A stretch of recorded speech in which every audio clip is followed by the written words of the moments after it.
কেতিয়াবা আপুনি মই নিবিচৰা তেনেকুৱা কিবা এটা সৃষ্টি কৰিব পাৰে।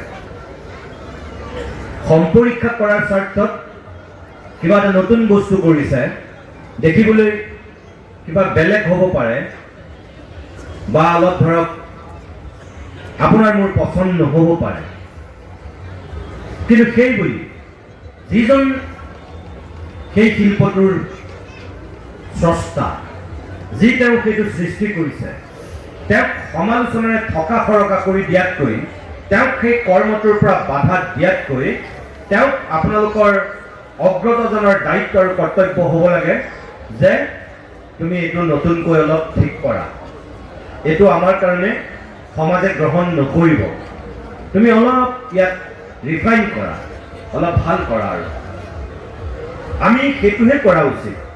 সেইটো নকৰি যদি আমি তাক একেবাৰে নিষেধ কৰি দিওঁ, তাক যদি আমি বৰ্জন কৰি দিওঁ, তাক যদি আমি সেই শিল্পটোৰ লগত জড়িত হোৱাৰ পৰা বাৰণ কৰোঁ, তেতিয়াহ'লে আমি সেয়া অন্যায় কৰা হ'ব। মই আপোনালোকক এই গোটেই কথাখিনি মাঘ বিহুৰ ভেলাঘৰৰ পৰা বহাগ বিহুৰ বিহুলৈকে যে এই গেৰ টানি পেলাই কথাখিনি কৈছিলোঁ, মোৰ কোৱাৰ অৰ্থ অকল সেইটোৱেই। ইয়াত কোনোবাই জাপি বনাইছে, ইয়াত কোনোবাই বেলেগ ধৰণৰ সাংঘাতিক ধৰণৰ শ্ব'ৰুমত থ'ব পৰা, বেডৰুমত থ'ব পৰা, কোনোবা উপাসনা গৃহত থ'ব পৰা কিবা বস্তু তেওঁ বনাব পাৰে, কিন্তু তেওঁ নিজৰ সৃষ্টিৰ প্ৰতিভাৰে সেইখিনি কৰিব পাৰে। কাৰণ আৰ্টিষ্ট সদায় সাংঘাতিক কল্পনাপ্ৰৱণ হয়। আৰ্টিষ্টবিলাক তেনেকুৱাই, তেওঁলোকে কল্পনাৰে এখন বেলেগ পৃথিৱী তৈয়াৰ কৰি লয় আৰু সেই কল্পনাটোকে তেওঁলোকে বাস্তৱত ৰূপ দিয়ে নিজৰ সেই উদ্ভাৱনী শক্তিটোৰে। আমি সেই উদ্ভাৱনী শক্তিটোক সদায় গুৰুত্ব দিয়াটো উচিত। ইয়াত যিসকল আজি বাঁহ বেতৰ এই হস্তশিল্পটোৰ লগত জড়িত ব্যক্তি আছে, তেখেতসকলক সদায় আমি উৎসাহহে দিব লাগিব। তেওঁলোকক আমি কোনো দিনেই কেতিয়াও যিকোনো কাৰণতে আমি বাধা দিয়াটো বা নিৰুৎসাহ কৰাটো আমাৰ কেতিয়াও লক্ষ্য হ'ব নালাগিব। আপোনালোকৰ এই কয়াকুছি কুৰিহা বাঁহ বেতৰ যি হস্তশিল্প, ইয়াত যি বাণিজ্য মেলাৰ আয়োজন কৰা হৈছে, মই ভাবোঁ এই মানুহখিনি সদায় উৎসাহ দিবৰ কাৰণেহে, প্ৰেৰণা দিবৰ কাৰণেহে চাগে এই কামটো কৰিছে। আৰু এই শিল্পটোৰ লগত জড়িত মানুহখিনি কেনেকুৱা মানুহ জানে? যদিও ইয়াত বিধায়ক মহোদয়ে কৈ গৈছে কিছুমান কথা, জনগোষ্ঠীটোৰ মনৰ ক্ষোভ আৰু বেদনা থকাৰ কাৰণে তেখেতে সেই কথাখিনি কৈছে, মই বুজিও পাইছোঁ। কিন্তু মই আপোনালোকক এটা কথা ক'ব পাৰোঁ, এই শিল্পটোৰ লগত জড়িত এই মানুহখিনি আপোনালোকে ইয়াত আছে কাৰণে ভাবিছে যে আপোনালোক বিশেষ সেই সম্প্ৰদায়টোৰ মানুহ।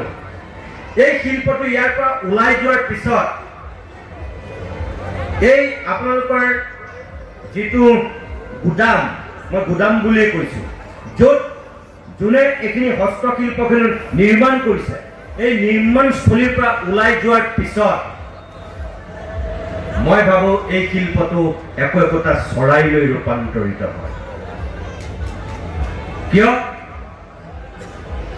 এটা চৰাই মছজিদত পৰিছে নে মন্দিৰত পৰিছে নে গীৰ্জাত পৰিছে, চৰাইটোৱে সেয়া বিচাৰ নকৰে।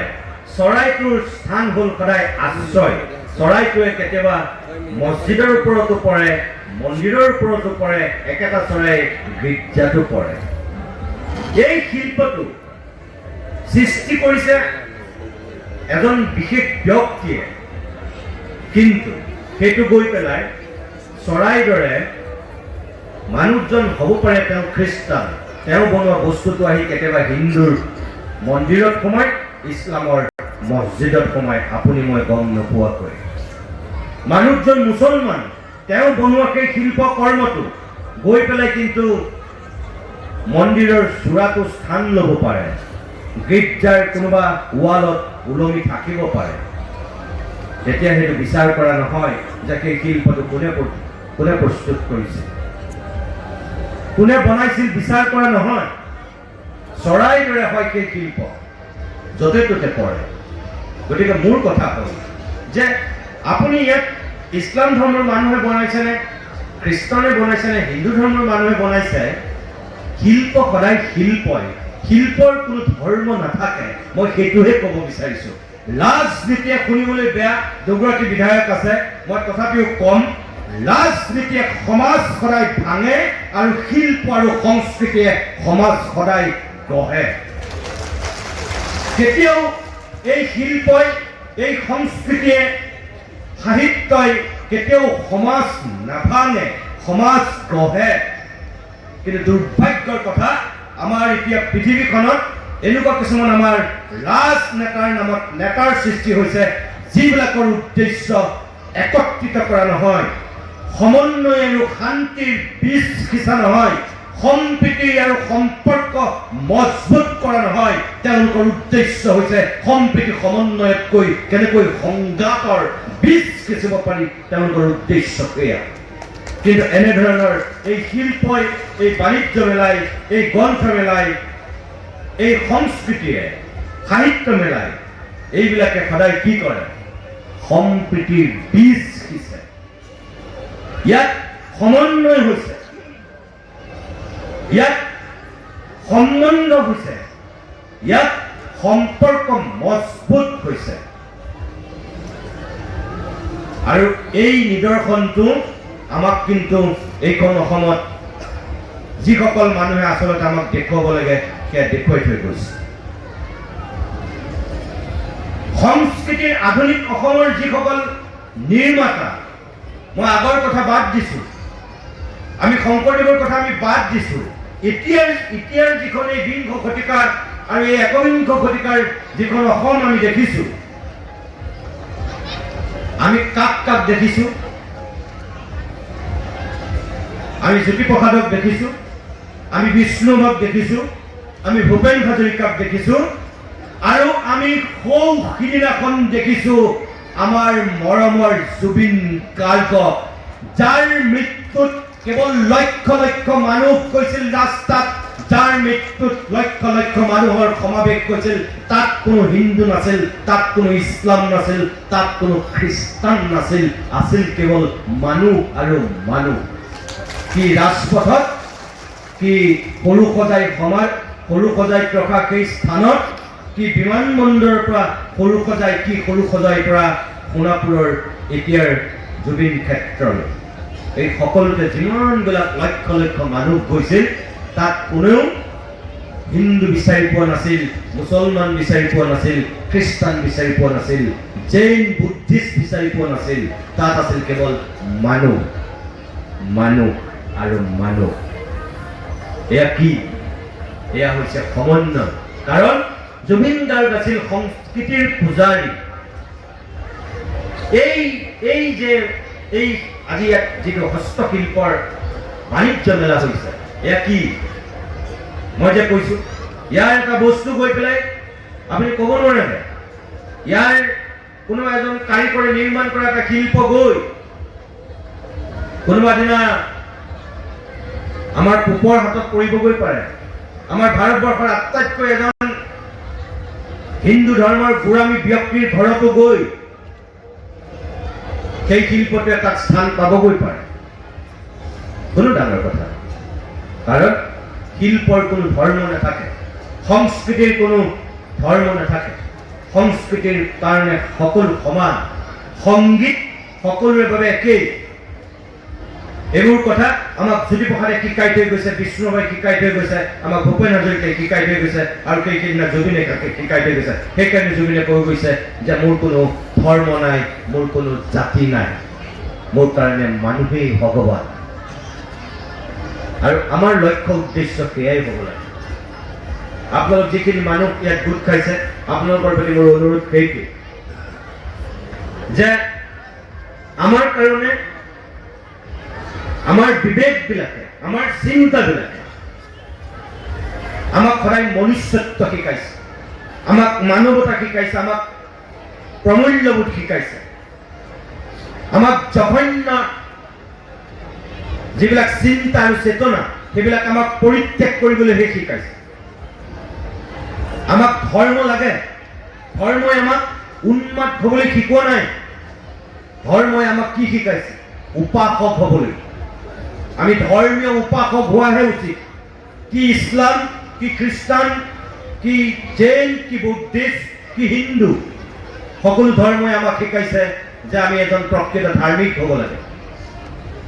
আমাৰ আত্মাৰ শুদ্ধিৰ কাৰণে আমি এক শক্তিক বিশ্বাস কৰিব লাগে, পাপ পুণ্য বিচাৰৰ কাৰণে, বেয়া কাম নকৰিবৰ কাৰণে, অন্যায় ষড়যন্ত্ৰ ভ্ৰষ্টাচাৰী কেলেংকাৰী জঘন্য মহাপাপবিলাক নকৰিবৰ কাৰণে। প্ৰত্যেকটো ধৰ্মই আমাক সেয়াই শিকাইছে। কিন্তু আমি কি কৰিছোঁ?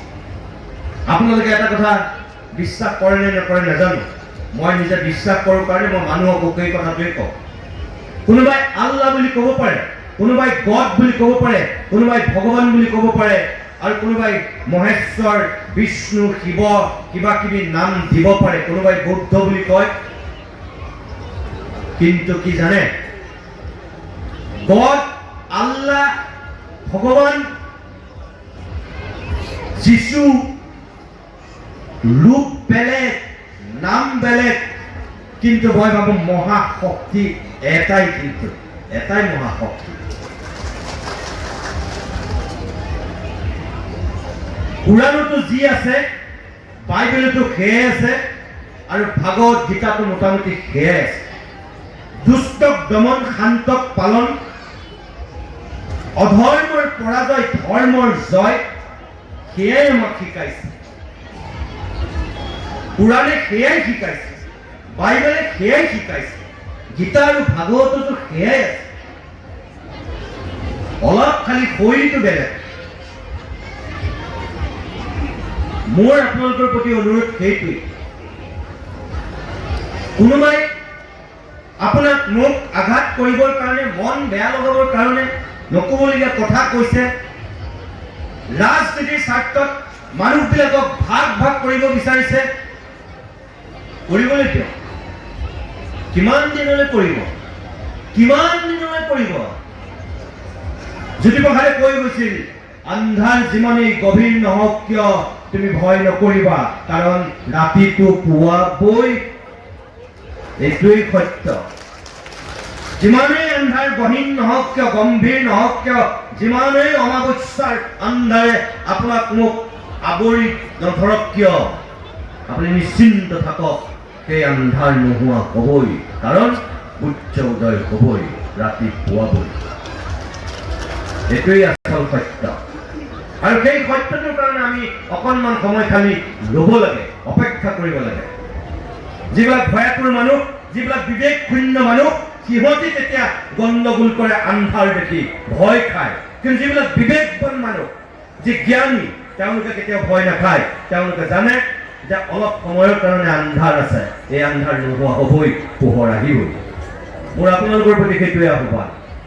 কোনে ক'ত কি কৰি আছে আমি চব জানো, আমি দেখি আছো। আৰু এটা কথা আপোনালোকে জানিব, কোনোবাই নিজৰ অভিষ্ট সিদ্ধিৰ কৰিবৰ কাৰণে মানুহক বিপথে পৰিচালিত কৰি পেলাই নিজৰ চক্ৰান্ত পূৰণ কৰিব পাৰে। কিন্তু আপুনি মই সৰ্বময় কৰ্তা নহয়, আমাৰ সকলোৰে এজন নিয়ন্তা আছে, তেওঁ কিন্তু সকলো নিয়ন্ত্ৰণ কৰিবই।